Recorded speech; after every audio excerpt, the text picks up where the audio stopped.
King Ross in the building. Adrian Ross. What's good with you, man? I mean, it's hard to catch up with a brother like you, huh? You know, I'm just trying to just be in motion, just all motion is good motion. I'm trying to be in slow motion. No doubt, no doubt, no doubt. Well, this has been an interview that we've been trying to get together with for a long time, and what from knowing you from the times when we were doing the internet radio show and things of that nature, and just watching you through your career, especially as a Cincinnati Bengal, and a lot of things that you've done in your community, you have always been socially connected to empowering and giving back. So the giving back matters. As one of those athletes, I've always admired the fact that you were always about making sure people in your community knew that I am not Mr. Adrian Ross who made it and forget y'all. I'm Mr. Adrian Ross who is committed to move and uplift, doing things that were powerful at the time you were at the height of your professional career with the Cincinnati Bengals in your community.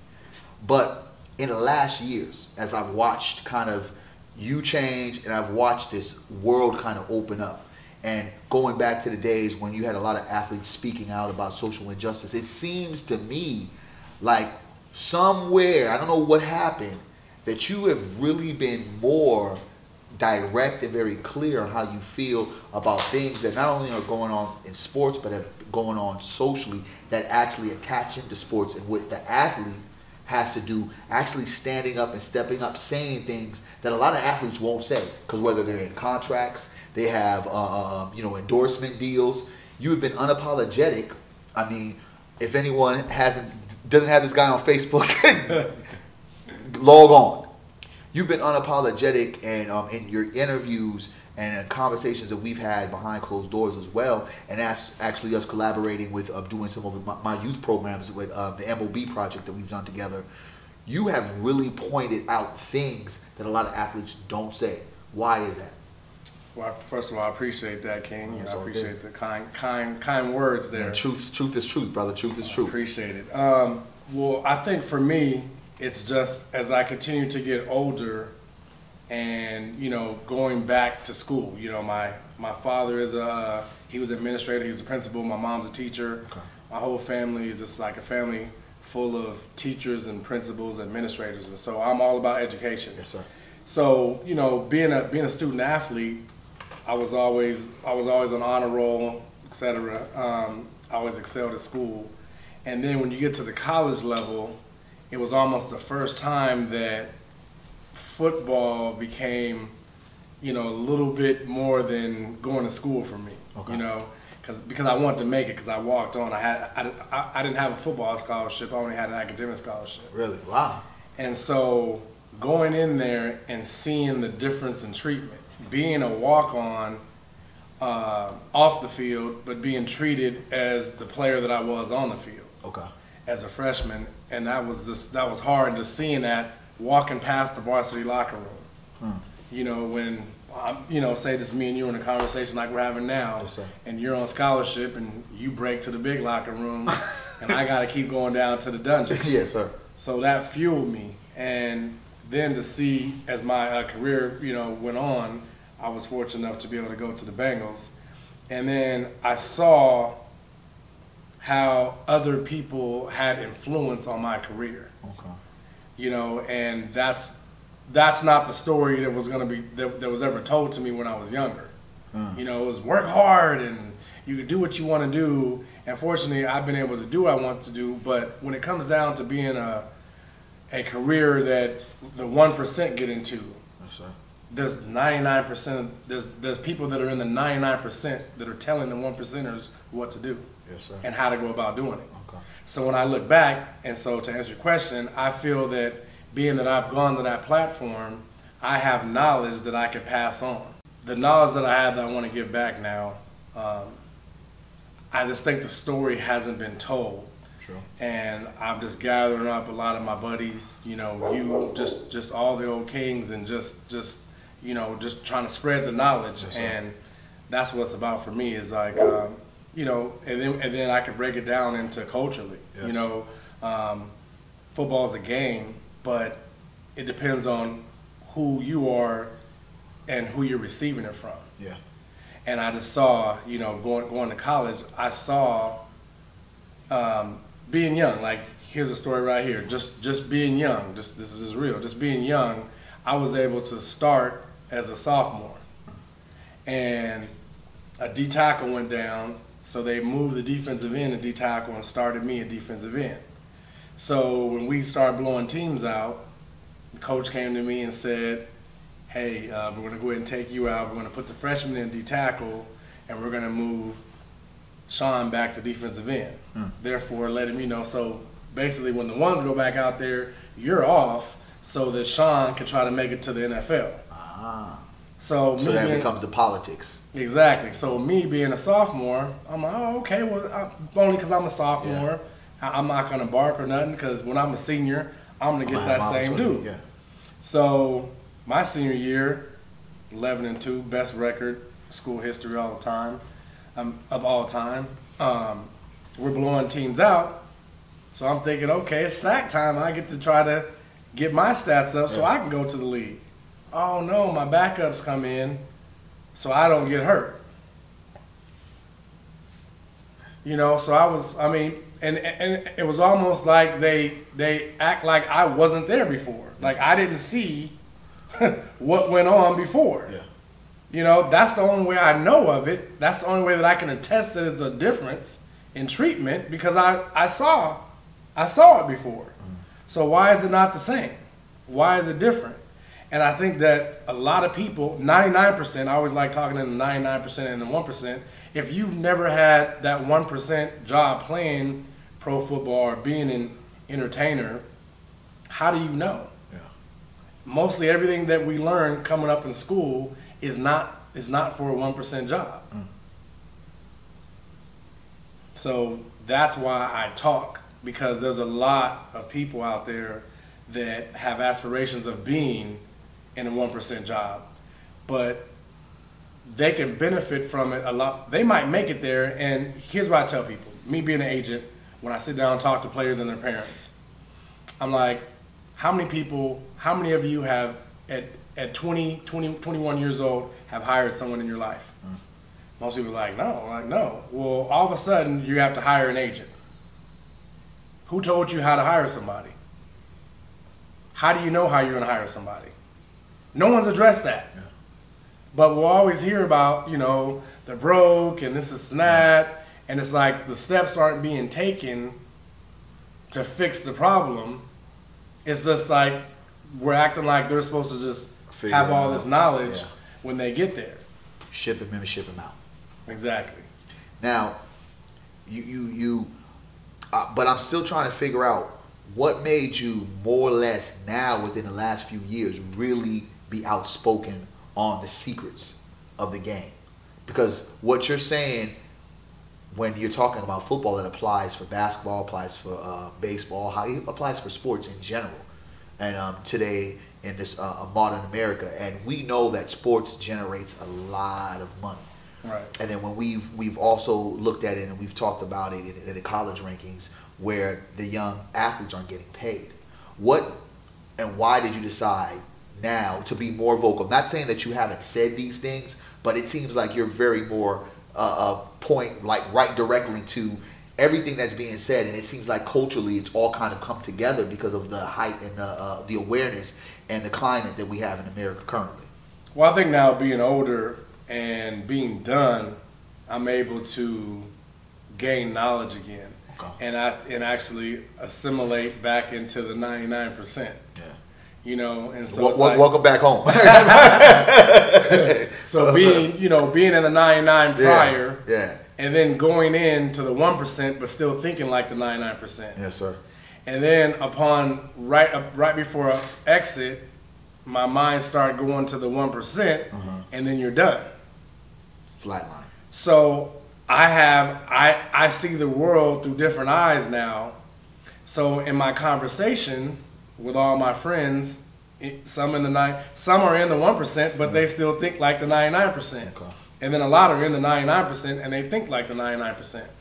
And so I guess just in conversation, I'm always hearing things, people are asking me questions, and I just felt there was a need, and I have a platform, we all have platforms now to where you know, we have a microphone, and I just feel that I want to utilize that platform and to spread the knowledge that I have, and not only just do charity and coaching and teaching like that, but to try to teach everybody overall. Now, there's a lot of things going on in the world as we know it, and a lot of it has kind of, for the first time in a long time, it's actually fallen over into the sports. We talked briefly about how patriotism was shown when 9/11 happened, and the people were running with the American flags, and even when you know, they have those months for the cancer awareness, and people are wearing their pink. But in the height of police brutality, as the racism, the issue of that has now come back to the forefront. It's never really disappeared, but it's now back in the forefront because of all of the different things that has happened, primarily because of police brutality across the country. You have this situation where when a lot of athletes from different sports showed where they believe that their Black Lives Mattered, I Can't Breathe shirts, hands up, don't shoot, they got a lot of flack. When athletes were coming up running and having their hands up during pre-game warm-ups, they got a lot of flack. But then when you were speaking to me earlier, you were saying, but it wasn't sanctioned. And you see these things happening. What do you feel is the right of the athlete to speak on social issues? Oh, I think it's all the right. I think the athletes should, and I think we need a lot more. You know, like we need more Muhammad Ali's. Okay. You know, I think that they should use the stage to speak to the masses. You know, and I think that the leagues do a good job of making the fans think they're owners. You know, because I always hear, we're the fans and you wouldn't get paid if we didn't pay to come watch the game. And True I'm that. like, exactly. Yeah. But why are you, so with that being said, the players are the entertainers. So why are you always mad at a player for entertaining you? Why are you not mad at the upper management for the process that they do? That's what you seem to be mad at. And because especially in football, the National Football League does a great job of stating salaries. But they don't ever announce how much they're making. They don't ever announce how much an individual team is making. But they're always quick to throw out a player's contract. So fans end up thinking, the players making a lot of money, this and that, and I could do this. And then, especially when you're looking at the age difference, or you get the fan that's sitting there, they're at home, they have their job, or they're done job, they're retired, their feet's kicked up, and they'll say, oh, this guy's holding out. Yeah. You know, I mean, I'd play for free. Well, yeah, because your age, probably you're already past the part where you could even play, or you were never good enough in the first place. So yeah, you'd play for free. But would you work at the job you're at right now for free? Most definitely. That's what's the same, but they act like that statement is the same. It's like those are two different statements. But the players now, a lot of the guys come in and it's almost like they make it be that there's no value in the player. That's why I want to be an agent, is to show these guys that want to come in, the value is in you, the player.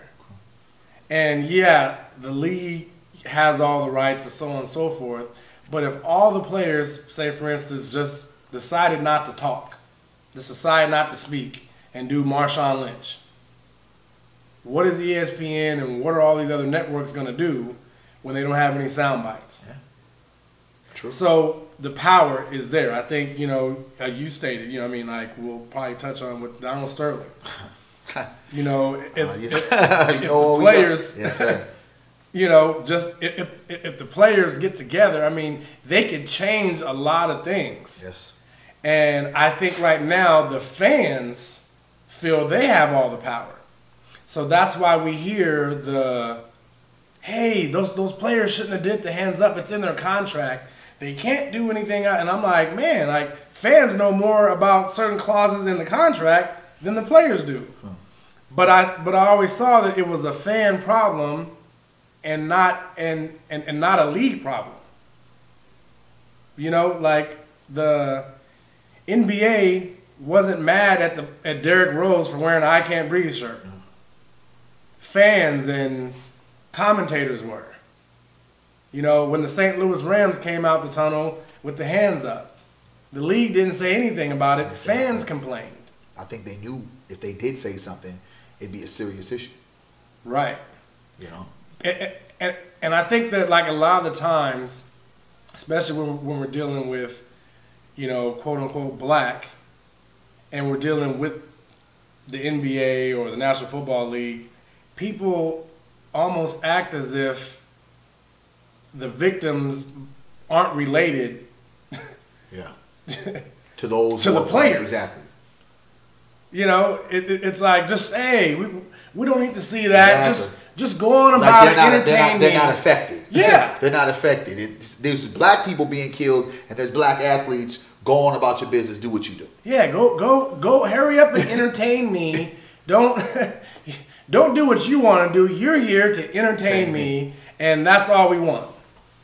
But, oh, hey, you can wear pink for Breast Cancer Awareness Month in coming up in October. That's fine. That's fine, though, because the league said it. Don't wear your pink socks and all your pink shoes and everything like that. So I can go online and buy the items.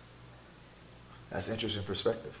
That it's almost frustrating, and we'll touch upon the modern day slavery as far as with athletes and athletics overall. And I don't think people like to hear that, you know, because slavery for sure is one of the most horrific, probably in the top 3 horrific things that we've had in American history, because there's been so many different things. And I don't think people like to put it in that content, but when you've broken it down before, it makes sense. And I've seen other individuals break it down. When we go into talking about guys like Donald Sterling and those incidents and those situations where I've been very vocal, as you know, talking about that was the opportunity to take back power and seizing that moment and shutting down the league to show that it's not the fans, it's not the owners, it's the players that really run. The athletes, for whatever reason, didn't show up. They just allowed it to not fade to black, but they allowed the powers that be to do whatever they felt they needed to do. And I think that was very calculated.